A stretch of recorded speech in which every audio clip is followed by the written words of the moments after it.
प्रेम ही सीखने की गति। मानवीय मन का प्रेम के आयाम में प्रवेश होते ही वह ध्यान में गहरी समझ में खिल उठता है और तब वही सीखने की गति बनता है। इस गति में संवेदनशीलता समाई रहती है। प्रेम के लिए, संवेदनशीलता के लिए जो स्वतंत्रता की शर्त है, वही सीखने की संभावना भी प्रकट करती है। कृष्णा जी के लिए सीखना भी चेतना की एक जागृत अवस्था है। कृष्णा जी को हमेशा यह महसूस होता रहा कि आज के विज्ञान और तकनीक के युग में मानव मन प्रेम और संवेदनशीलता से भरपूर नहीं होगा तो वह स्वयं का और धरती का भी विनाश कर डालेगा। इसीलिए यौवन के प्रारंभिक काल से ही उन्हें यह स्पष्ट दिख गया था कि शिक्षा का एक ऐसा नया स्वरूप विकसित करना होगा जिसमें नई पीढ़ी को स्वतंत्र वातावरण में सच्चा धार्मिक जीवन, प्रेम का सर्वव्याप्त आयाम जिसका प्राण होगा, ऐसा धर्ममय जीवन जीने की तैयारी करने का अवसर मिल पाएगा, जिसमें नई पीढ़ी को स्वतंत्र वातावरण में सच्चा धार्मिक जीवन, प्रेम का सर्वव्याप्त आयाम जिसका प्राण होगा, ऐसा धर्ममय जीवन जीने की तैयारी करने का अवसर मिल पाएगा।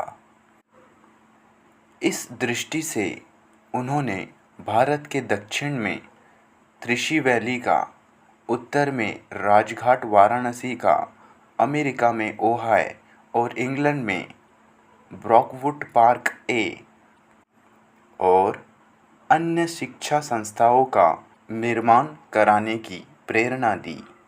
अब तक ऐसे अनेक स्कूल विश्व भर में खुले हैं। कृष्णा जी की नज़र के सामने हमेशा संपूर्ण मानव विश्व रहा। शिक्षा द्वारा सर्वत्र नई चेतना जागृत हो, यह उनका प्रयास था। संपूर्ण मानव विश्व पतन की ओर। उन्हें स्पष्ट दिख रहा था कि 20वीं शताब्दी में एक तरफ विज्ञान, रोग चिकित्सा, तकनीक, ऐसे सभी क्षेत्रों में जानकारी का विस्फोट मानवीय पराक्रम की गाथा गाते हैं, तो दूसरी ओर युद्ध की विभीषिका, दारिद्र्य, भूखमरी, धरती की, पूरे प्रकृति की बेतहाशा लूट, आतंकवाद और अमीर देशों में भी कितना अधिक दुख शोक है। हमारी समस्याओं का निदान और उपाय ढूंढने के लिए हम तज्ञों के पास, शिक्षाविदों के पास, मनोचिकित्सकों की ओर दौड़े जाते हैं, किंतु हमारे भयग्रस्तता के, संघर्षों के, परस्पर संबंधों में व्यर्थता के, खोखलेपन के भाव बरकरार है और यह अवस्था पूर्व और पश्चिम सर्वत्र एक सी है। 1979 के 15 अक्टूबर को स्कूलों को लिखे पत्र में कृष्णा जी इसके कारण पर उंगली रखते हैं। सारे विश्व में मनुष्य की नब्बीतुली अहम केंद्रितता अपने भय, सुख, चिंताओं के साथ जीते हुए अपनी असामान्य काबिलियत, विराट ज्ञान, गतिशील ऊर्जा, आक्रामक कर्म, ये सब होते हुए भी उसे पतन की ओर ले जा रही है। इस पतन से, समाज में फैली अव्यवस्था से व्यक्ति और समाज को बचाकर नई चेतना द्वारा नया व्यवस्थापूर्ण जीवन पनपे, यह हेतु स्कूल को खोलने में रहा। कृष्णा जी पत्र लिखकर स्कूलों को तत्पर और जागृत रखने का कार्य करते रहे। नई शिक्षा क्या है? नई शिक्षा को विकसित करने वाले इन स्कूलों का दायित्व। निश्चित ही वे ऐसा जीवन जीने की कला सीख सकने के केंद्र होंगे जो इंद्रिय सुख पर, स्वकेंद्रित क्रियाकलापों पर आधारित नहीं होंगे, बल्कि उचित कर्म की समझ पर, पारस्परिक संबंधों की गहराई और सुंदरता पर, साथ ही धार्मिक जीवन की पवित्रता की नींव पर टिके होंगे। जबकि हमारे चारों ओर की दुनिया इतनी अत्यधिक विनाशग्रस्त और अर्थहीन है, ये स्कूलों, ये केंद्र प्रकाश और प्रज्ञा के दीप स्तंभ होने चाहिए, जो इन केंद्रों की व्यवस्था संभालते हैं। उनका यह निर्माण करने का दायित्व है।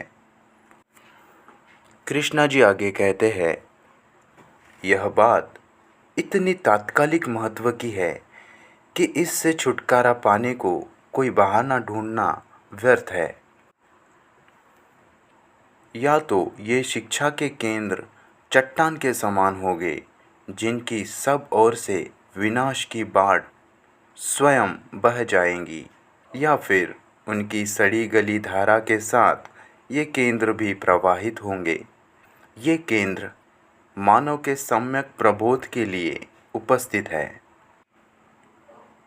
स्वतंत्रता का रूप।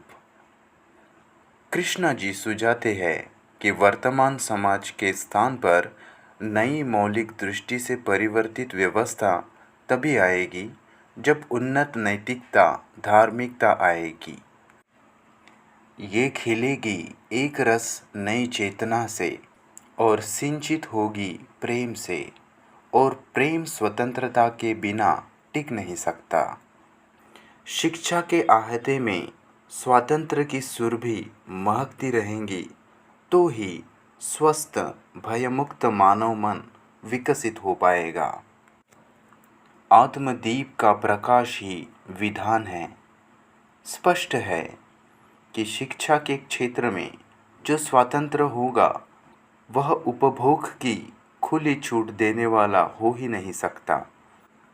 निरामय प्रेम में तृष्णा या इंद्रिय सुखानुभूति की लालसा रहती नहीं। इसलिए प्रेम सिंचित स्वतंत्रता में आतंक रहित अनासक्त मानव मन खिलने की संभावना रहेगी। परावलंबन या आसक्ति से, अनुभूति की लालसा से जो मुक्त है, वही स्वतंत्रता आत्म प्रदीप प्रज्वलित करने में सहायक होती है, और हम में से हर एक को आत्मदीप बनना होगा। यह प्रकाश ही शिक्षा के लिए विधान होगा। दूसरे कोई नियमन करने वाले विचार, व्यक्तित्व, सूत्र या सिद्धांत होंगे तो वे व्यक्ति के लिए बाहरी और भीतरी भेद और समाज के द्वंद्व निर्माण करते हैं। यह अनुभव भी है और तर्क सिद्ध भी। न इस प्रदीप के साथ आदर्श या तत्व रह सकते हैं। जहाँ दृष्टा और स्व उपस्थित हुआ, वहाँ भी द्वैत ही है। इसके निकट यह दीप बुझ जाता है। इस दीप के प्रकट होने के साथ यदि कर्म प्रकट नहीं हुआ, तो कर्ता, दृष्टा और कर्म के बीच की दूरी से संघर्ष खड़ा होगा। यह प्रदीप कैसे प्रज्वलित करना, यह भी किसी पद्धति के अभ्यास द्वारा सीखना संभव नहीं। उसमें कालक्षेप निहित है, टालम टोल गृहीत है। जो वास्तविकता है, मानव विश्व जैसा प्रत्यक्ष अंतर्बाह्य है। उसके मात्र निरपेक्ष निरुपाधिक अवलोकन में ही इस प्रदीप का प्रकाश है। यह न आपका है, न दूसरे किसी का। देखने की आँख केवल आपकी है, दूसरे किसी की नहीं। यह है मात्र प्रकाश, यही प्रेम है। आज की शिक्षा की एकांगिता। आज सर्वत्र प्रचलित शिक्षा का एकांगी अधूरा स्वरूप कृष्णा जी सबके सामने खोल कर रखते हैं।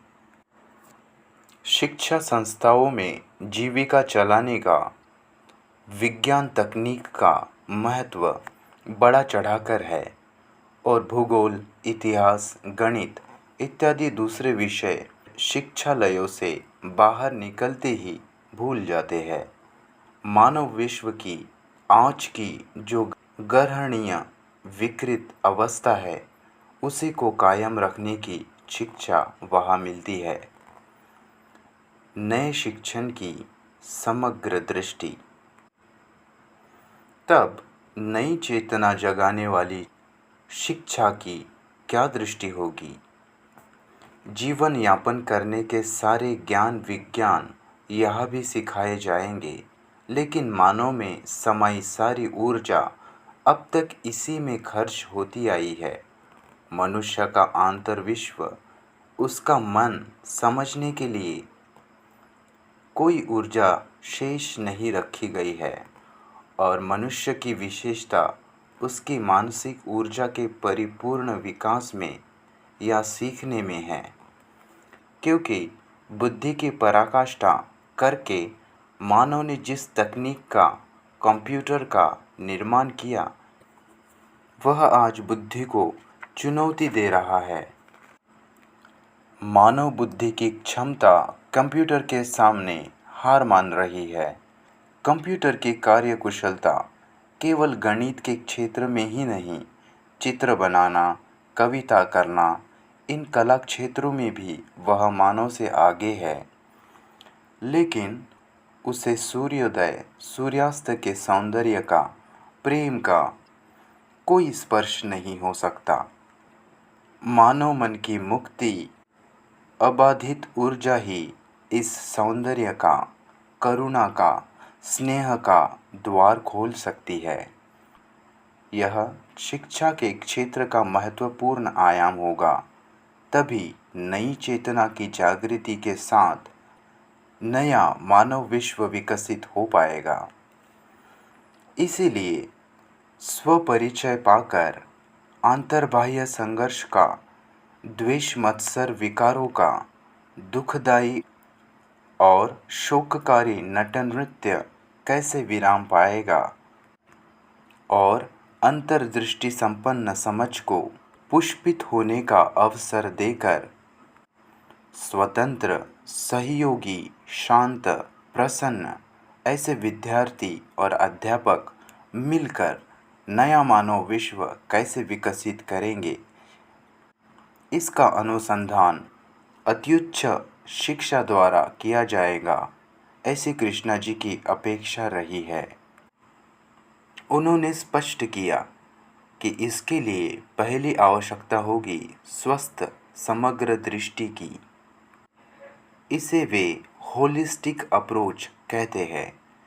इसके अंतर्गत संपूर्ण जीवन मानव विश्व के सहित एक है, परस्पर से संबंधित है, यह समझ तो होगी ही, साथ ही वैश्विक दृष्टि के कारण मानव और प्राकृतिक पर्यावरण की हिफाजत का भाव रहेगा। अपने संकुचित स्वार्थ के कारण वन, जीव जंतु, नदियाँ, पहाड़, इनका शोषण और विनाश आज चिंताजनक स्थिति तक पहुँचा है।